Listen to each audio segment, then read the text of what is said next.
No niin, terve. Tervetuloa Asahi Nordicin terveyspäiville kuuntelemaan luentoa Asahia Faskiat.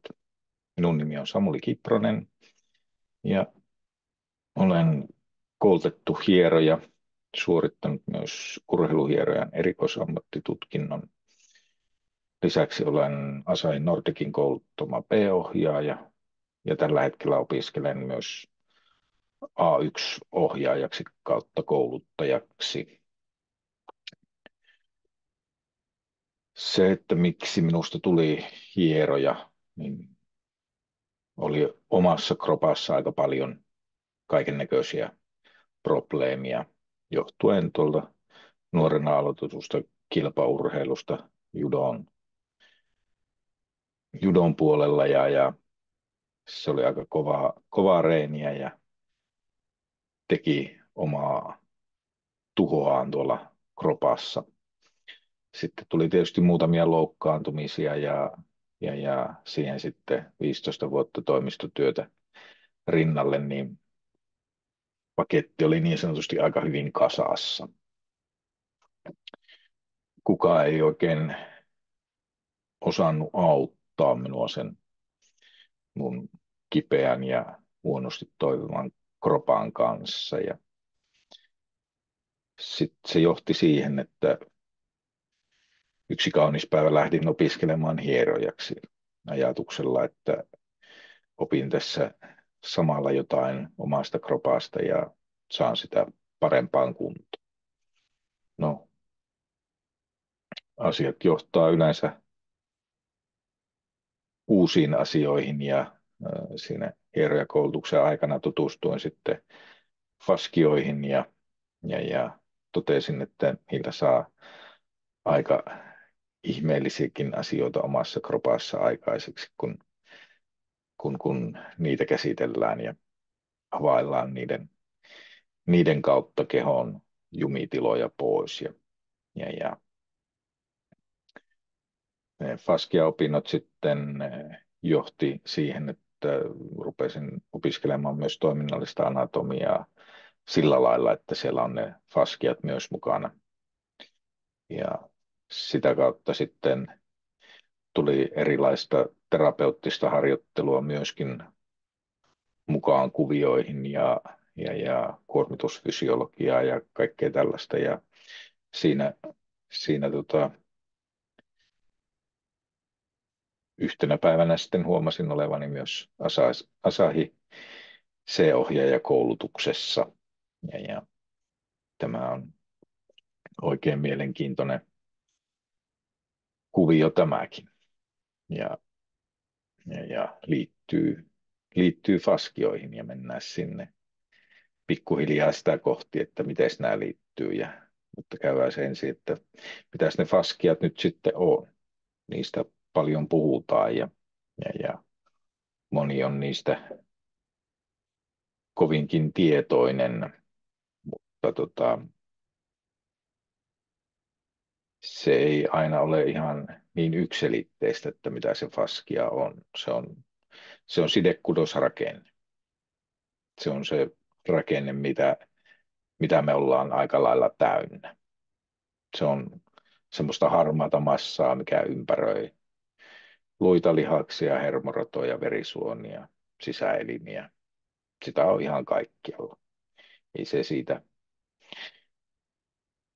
niin kuin, miksikään muutu sinänsä, että sitä on kaikkialla, niin se vaikuttaa myös moniin asioihin ja monella tavalla eri asioihin. Ja se, että niin kuin, pitää muistaa, että mikään meidän niin kuin, toiminto ei ole sellainen, että se toimisi itsekseen. Et, kyllä ne niin kuin, lihakset tarvii luita siihen ympärille, lihakset tarvii jänteitä, ne tarvii verisuonia yhtä lailla, ne tarvii faskioita.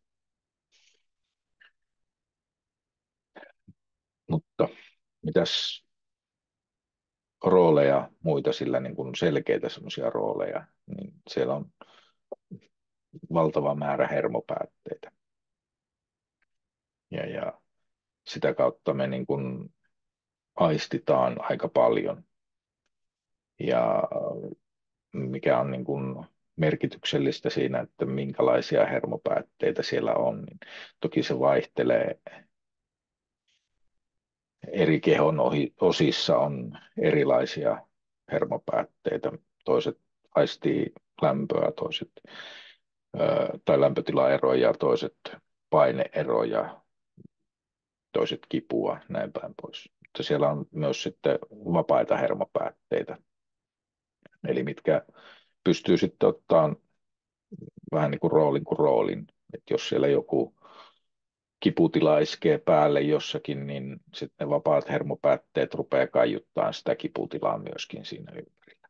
Ja niitä vapaita hermopäätteitä tuolla faskiassa on paljon. Lymfa, nestekierto käyttää faskiaa. Faskia käyttää lymfanestekiertoa yhtä lailla. Ne elää symbioosissa.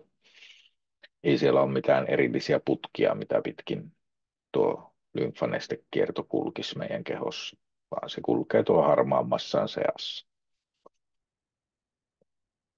Se tarjoaa myös noille tuolla yllä mainituille eri rakenteille liukupinnan toisiaan vasten. Eli se, että jos se liuku lakkaa siellä, niin sitten alkaa tulla ongelmia. Tästä ehkä semmoinen niin kuin yleisin tunnetuin esimerkki niin on penikkatauti.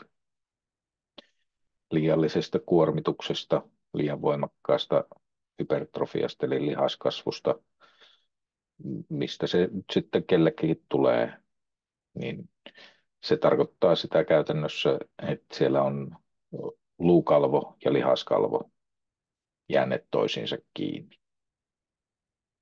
Se, että johtuuko se liiallisesta paineesta, eli siellä kasvaa lihas nopeammin kuin se kalvo kerkiää siihen mukaan, ja se paine kuivattaa ne kalvorakenteet, ja sitten ne jää kiinni toisiinsa. Tai onko se liiallinen kuormitus, juostaan, kävellään, marssitaan liikaa, niin sinne tulee kuormitusta sinne lihaksille ja kalvorakenteille, jolloin siellä sitten taas tulee hapanta-ainetta. Jos ei se pääse poistumaan sieltä, niin se hapanaine estää sen liuun. Emäksinen liukuu paremmin. Eli faskioiden tulisi olla emäksisiä.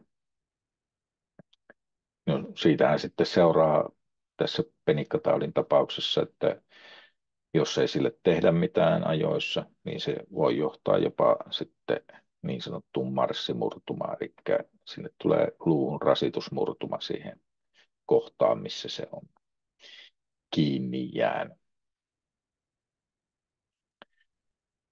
No sitten se myöskin välittää viestiä meidän kehossa ja osallistuu voimantuottoon. Se on tärkeässä roolissa siinä, että me tiedetään, meidän selkä tietää, että jalat lähtee nostamaan kuormaa, jota me pidetään käsissä. Se luo jännitteitä ympäri kehoa sillä lailla, että me saadaan se kuorma jaettua oikealla lailla meidän kehoon. Ja sanotaan, että sitä tärkeämpään rooliin se oikeanlainen faskioiden käyttö tulee, mitä huonommassa asennossa me joudutaan sitä kuormittavaa työtä tekemään. Eli mitä huonompi ergonomia, niin sitä tärkeämpää on se, että siellä on faskiat hyvin pelissä mukana. Siitä voitte miettiä, että millä tavalla se vahva mieskisoissa oleva järkäle tai vahva naiskisoissa oleva järkäle nostaa sitä atlaskiveä, joka on pyöreä ja painaa monta kiloa. Ei voi nostaa suoralla selällä, nätillä, hyvällä ergonomialla.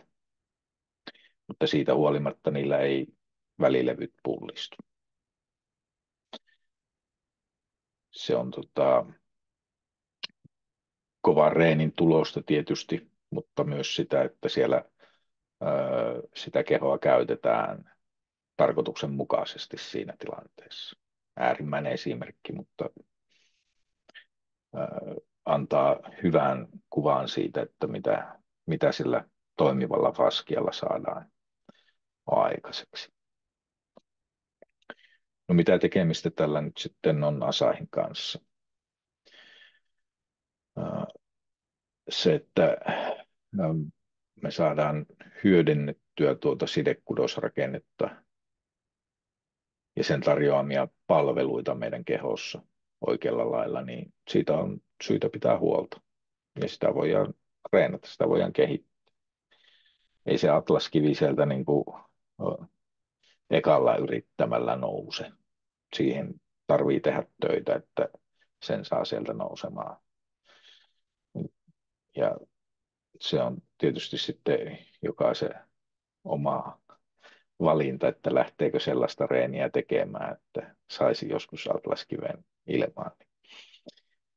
Niin. Mutta kevyempiäkin tarpeita varten, niin sitä on hyvä huoltaa ja myöskin reenata. Terve ja toiminnallinen faskia, niin siinä on oleellista, että se on hyvin nesteytetty. Meissä on 70% nestettä vettä ihmisissä. Siitä, jos me otetaan 100% nestettä, mitä meissä on, niin 70% siitä taas on tuolla sidekudosrakenteessa. Eli suurin osa. Jos me pudotetaan nesteitä pois kehosta, niin todennäköistä on, että se lähtee faskiosta, sieltä sidekudosrakenteesta. Mennään siihen kohtaan, että mitä se sitten aiheuttaa. Mutta terve ja toiminnallinen faskia, niin kuin sanoin tuolla aikaisemmin, niin se on myös emäksinen. Se tarkoittaa sitä, että se tarjoaa sen liukupinnan. Emäksiset rakenteet liukuu hyvin toisiaan vasten. Jos se rupeaa olemaan hapaanta tai kuivaa, niin sitten ne lähtee tahmaamaan. Se on myös joustava, mukautuva rakenne. Voitte ajatella, että kun sitä on joka puolella meissä, niin jo se, että niin kun me heilutetaan meidän sormia, niin siellä tapahtuu liikettä. Ja siinä jo sekä lihakset että jänteet, iho, myöskin faskia, se joutuu mukautumaan siihen liikkeeseen. Ja se niin kuin faskian osalta tarkoittaa sitä, että se menee joko kasaan, puristuu tai sitten se joustaa. Faskia ei veny, se joustaa. Eli sitä ei voi tuommoisella staattisella venytyksellä harjoittaa. Tai se ottaa sitä todella huonosti vastaan. Sitten sitä täytyy myös harjoittaa sillä, että sitä osataan käyttää. Ja se täytyy osata tietoisesti ottaa mukaan toimintaan. Tällä tarkoitan sitä, että jos me ei niin kuin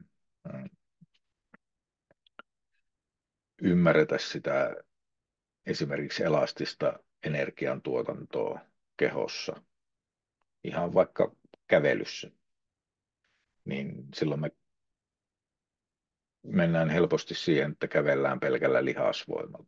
Ja se on taloudellisesti huono tapa liikkua. Se kuormittaa meidän kehoa enemmän.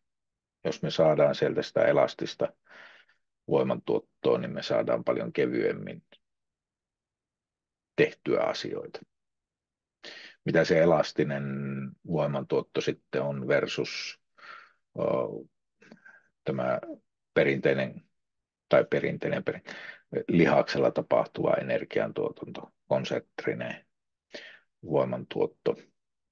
Niin jos te laitatte kämmenen pöydälle ja nostatte vaikka etusormen ylös ja pamautette sillä ihan täysillä siihen pöytään, niin kokeilkaa, miten kova pamaus kuuluu. Sitten otatte toisen käden avuksi ja venytätte sen etusormen mahdollisimman pitkälle ja vapautatte sen. Lähtee huomattavasti tömäkämpi pamaus ainakin minun sormesta. Siinä on se ero, että jos te yritätte lihastyöllä pamauttaa siihen, niin se on aika pliisu. Mutta sitten kun siihen otetaan se elastinen voimantuotto mukaan, niin johan tärähtää niin sanotusti. Mutta se, että niin kun saadaan ja osataan hyödyntää sitä, niin se vaatii tietoista harjoittelua, oikeanlaista käskytysjärjestystä sinne kehoon. Ja se on yksi asia, mikä meillä tuppaa unohtumaan.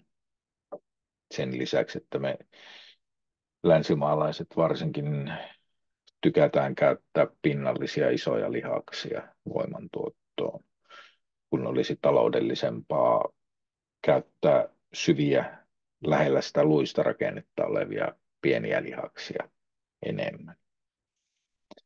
Mutta se on toinen story se, mutta sitäkin me tässä niin kuin Asahin kanssa koko ajan oikeastaan reenataan.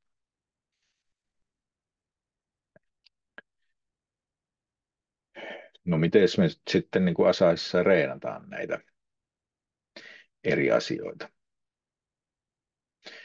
Tämä nestekierto, niin siinä on niin kuin kaksi asiaa. On se, niin kuin sanoin, niin meillä ei ole mitään erillisiä putkia, mitä pitkin meillä niin kuin neste kiertää kehossa, vaan se kulkee siellä sidekudosrakenteen seassa se neste. Ja yhtä lailla kun se nestekierto tarvii sitä sidekudosrakennetta, niin sitten se sidekudosrakenne tarvii sitä nestettä itsensä. Niin kuin sanottu, niin siitä on meissä olevasta nesteestä on 70% siellä sidekudosrakenteessa sitoutuneena. Ja se, että me tehdään Asahissa paljon pumppaavia liikkeitä, jalat, koko keho on liikkeessä mukana, niin sillä me saadaan sitä nestettä liikkeelle. Sitten kun meillä on esimerkiksi nämä Asahi-kädet, meillä tulee spiraalikiertoja käsiin, koko kehoon, jalkoihin, keskikehoon, kaularankaan. Kaikkialle tehdään jossain kohtaa jonkunnäköistä kiertoa, spiraalia. Niin siinä, jos mietitte niin kuin tiskirättiä, niin sama ilmiö tapahtuu siinä sidekudosrakenteessa. Eli siitä pusertuu nesteet pois. Toki nestettä tulee pois siitä tiskirätistäkin, jos sitä venytetään tai puristetaan ihan kasaan. Mutta huomattavasti tehokkaampi on se, kun pistetään spiraalille. Ja jos meillä on pumppaavalla liikkeellä tai muuten vaan toimiva nestekierto siellä taustalla, niin siellä on tuoretta nestettä nestekierron kautta, lymfakierron kautta tarjolla sinne sidekudosrakenteeseen sen jälkeen, kun se spiraali vapautetaan. Se on oleellinen osa sitä, että meillä tapahtuu sitten tuo seuraava asia. Eli kehosta poistuu kuormituksessa tulleita happamia aineksia.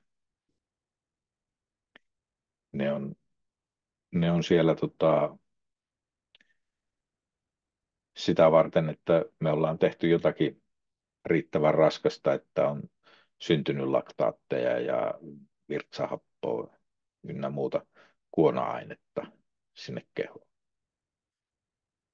Niitä poistuu muun muassa nestekierron kautta.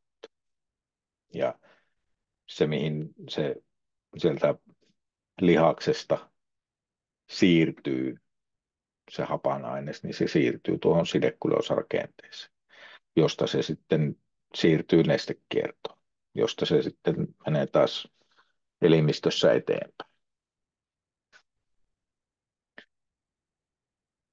Ja se, että siellä on sitä tuoretta nestettä tarjolla, niin sinne happaman nesteen tilalle saadaan tuoreet nesteet ja saadaan säilytettyä sopiva pH-arvo siellä sidekudosrakenteessa, jotta voidaan sitten tarjota sitä liukua. No sitten Asahissa tehdään liikkeet kuormittamattomana pääsääntöisesti ja rauhallisesti. Se luo joustavuutta ja mukautuvuutta rakenteessa. Jokainen etenee tässä omalla tasollaan ja omalla tavallaan. Eli me tehdään niitä liikkeitä sen oman liikeradan liikelaajuuden pohjalta. Ja kun sitä tehdään tarpeeksi, niin se liikelaajuus, liikeradat lähtee paranemaan. Ja se on osittain noita kahta edellistä asiaa tuolla, eli se neste kiertää tehokkaasti siellä sidekudosrakenteessa, sieltä poistuu sitä hapanta-ainesta, joka estää sitä liikettä. Sitten se tietoisuuspuoli, miten se liittyy tähän, niin se hidas liike opettaa. Jos me pystytään tekemään joku liike hitaasti, niin me pystytään miettimään siinä samalla, että mitä tässä niin kuin oikeasti tapahtuu ja mikä kohta meidän kehossa kuormittuu tässä ja voinko minä niin kuin keventää sitä kuormitusta muuttamalla olkapään linjausta tai jotain muuta. Opitaan käyttämään kehoa paremmin, eikä kuormiteta sitä liikaa.